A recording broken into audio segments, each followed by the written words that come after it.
Welcome to Storyteller Dad's Varied Voices series. These stories are read by both male and female voices, often with unique accents, and will even have stories in other languages, whether you understand or not, but just enjoy the sound of another language. Each story is created with its own unique ambient sounds, often mixed with pink noise to help you fall asleep faster and more peacefully and have a good night's rest or a good nap. Please don't neglect to subscribe and turn on notifications. We're adding stories all the time. Here's today's story.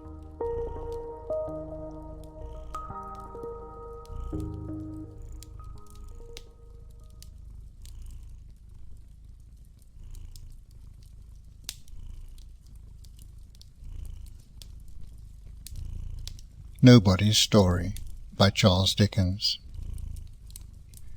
He lived on the bank of a mighty river, broad and deep, which was always silently rolling on to a vast undiscovered ocean. It had rolled on ever since the world began. It had changed its course sometimes and turned into new channels, leaving its old ways dry and barren, but it had ever been upon the flow, and ever was to flow until time should be no more. Against its strong, unfathomable stream nothing made head. No living creature, no flower, no leaf, no particle of animate or inanimate existence ever strayed back from the undiscovered ocean. The tide of the river set resistlessly towards it, and the tide never stopped, any more than the earth stops in its circling around the sun. He lived in a busy place, and he worked very hard to live. He had no hope of ever being rich enough to live a month without hard work, but he was quite content, God knows, to labour with a cheerful will. He was one of an immense family, all of whose sons and daughters gained their daily bread by daily work, prolonged from their rising up betimes until their lying down at night. Beyond this destiny he had no prospect, and he sought none. There was overmuch drumming, trumpeting, and speech-making in the neighbourhood where he dwelt, but he had nothing to do with that. Such clash and uproar came from the bigwig family, at the unaccountable proceedings of which race he marvelled much. They set up the strangest statues in iron, marble, bronze, and brass before his door, and darkened his house with the legs and tails of uncouth images of horses.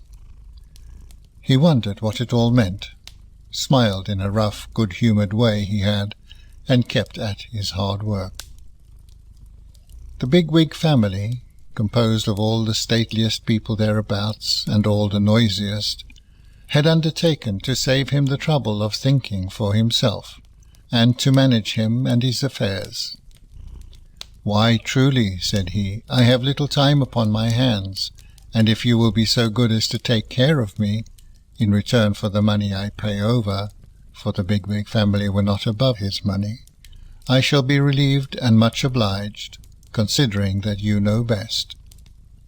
Hence the drumming, trumpeting, and speech-making, and the ugly images of horses, which he was expected to fall down and worship. "I don't understand all this," said he, rubbing his furrowed brow confusedly, "but it has a meaning, maybe, if I could find it out." "It means," returned the bigwig family, suspecting something of what he said, "honour and glory in the highest, to the highest merit." "Oh," said he, and he was glad to hear that. But when he looked among the images in iron, marble, bronze, and brass, he failed to find a rather meritorious countryman of his, once the son of a Warwickshire wool dealer, or any single countryman whomsoever of that kind. He could find none of the men whose knowledge had rescued him and his children from terrific and disfiguring disease, whose boldness had raised his forefathers from the condition of serfs, whose wise fancy had opened a new and high existence to the humblest, whose skill had filled the working man's world with accumulated wonders. whereas he did find others whom he knew no good of, and even others whom he knew much ill of. "Humph," said he, "I don't quite understand it." So he went home and sat down by his fireside to get it out of his mind. Now his fireside was a bare one, all hemmed in by blackened streets, but it was a precious place to him. The hands of his wife were hardened with toil, and she was old before her time, but she was dear to him. His children, stunted in their growth, bore traces of unwholesome nurture, but they had beauty in his sight.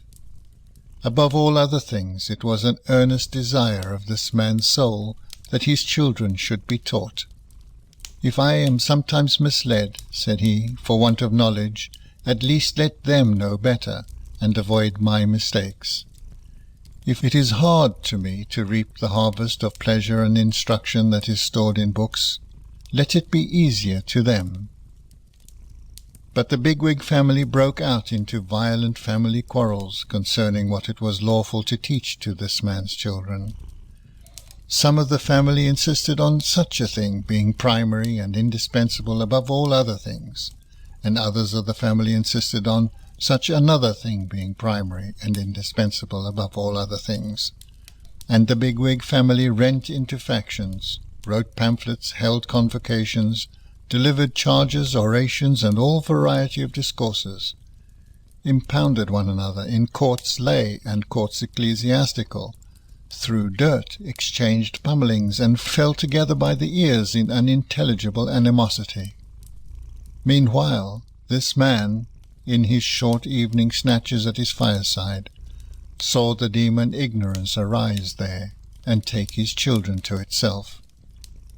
He saw his daughter perverted into a heavy, slatternly drudge. He saw his son go moping down the ways of low sensuality, to brutality and crime. He saw the dawning light of intelligence in the eyes of his babies, so changing into cunning and suspicion that he could have rather wished them idiots. "I don't understand this any better," said he, "but I think it cannot be right. Nay, by the clouded heaven above me, I protest against this as my wrong."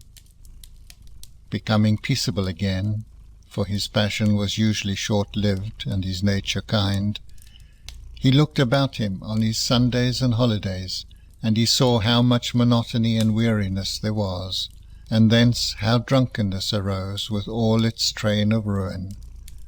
Then he appealed to the bigwig family and said, "We are a labouring people, and I have a glimmering suspicion in me that labouring people of whatever condition were made by a higher intelligence than yours, as I poorly understand it, to be in need of mental refreshment and recreation. See what we fall into when we rest without it. Come, amuse me harmlessly, show me something, give me an escape." But here the bigwig family fell into a state of uproar absolutely deafening, when some few voices were faintly heard proposing to show him the wonders of the world, the greatness of creation, the mighty changes of time, the workings of nature, and the beauties of art. To show him these things, that is to say, at any period of his life when he could look upon them, there rose among the bigwigs such roaring and raving, such pulpiting and petitioning, such maunderings and memorializing, such name-calling and dirt-throwing, such a shrill wind of parliamentary questioning and feeble replying, where I dare not waited on, I would, that the poor fellow stood aghast, staring wildly around. "Have I provoked all this?" said he, with his hands to his affrighted ears, "by what was meant to be an innocent request, plainly arising out of my familiar experience and the common knowledge of all men who choose to open their eyes? I don't understand, and I am not understood.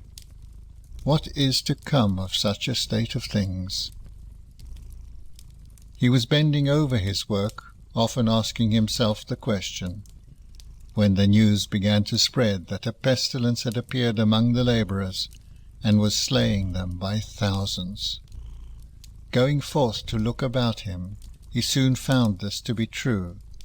The dying and the dead were mingled in the close and tainted houses among which his life was passed.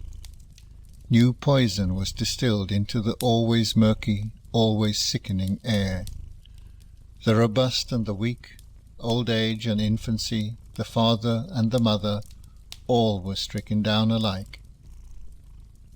What means of flight had he?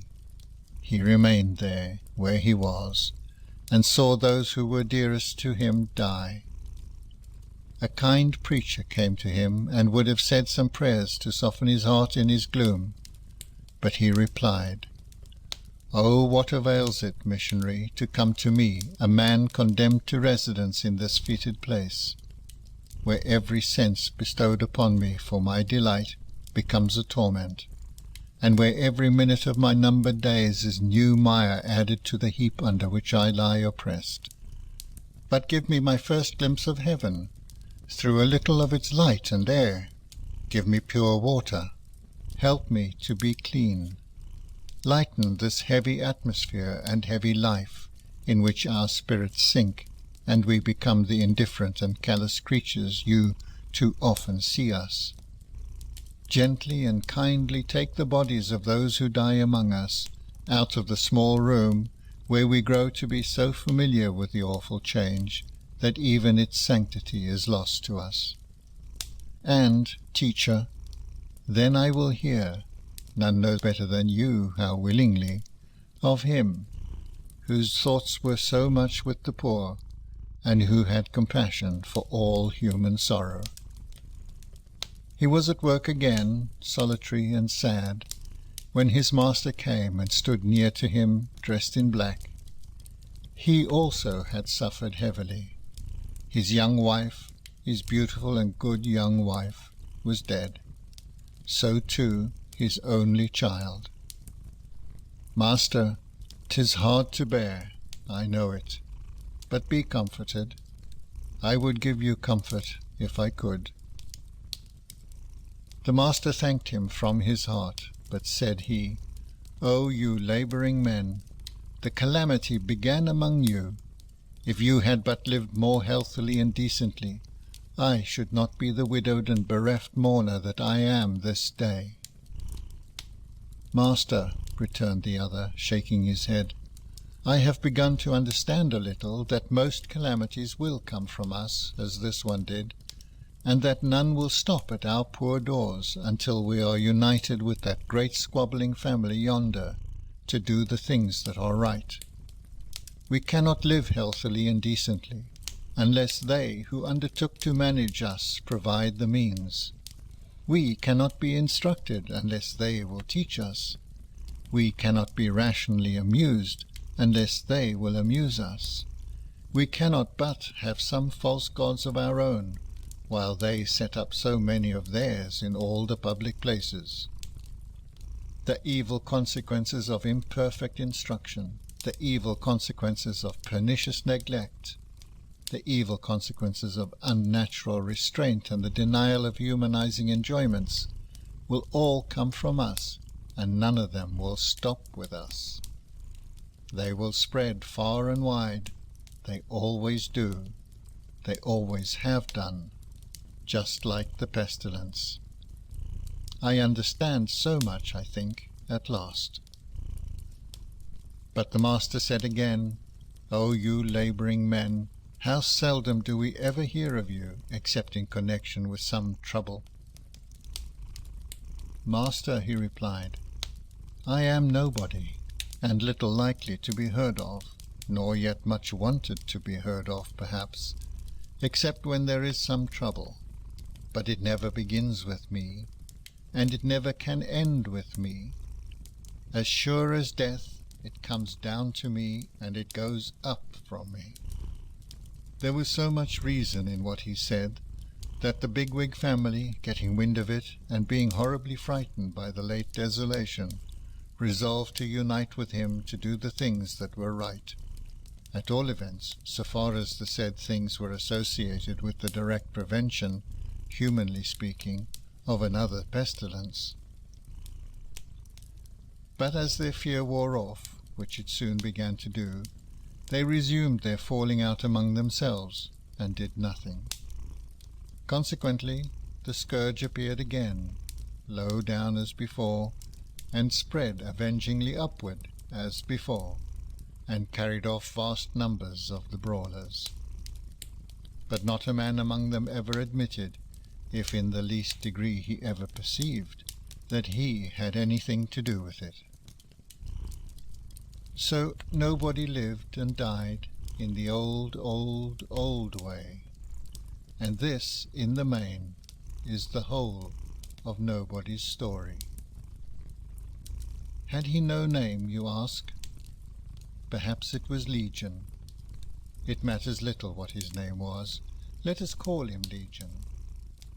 If you were ever in the Belgian villages near the field of Waterloo, you will have seen, in some quiet little church, a monument erected by faithful companions in arms to the memory of Colonel A, Major B, Captains C, D, and E, Lieutenants F and G, Ensigns H, I, and J, 7 non-commissioned officers, and 130 rank and file who fell in the discharge of their duty on the memorable day.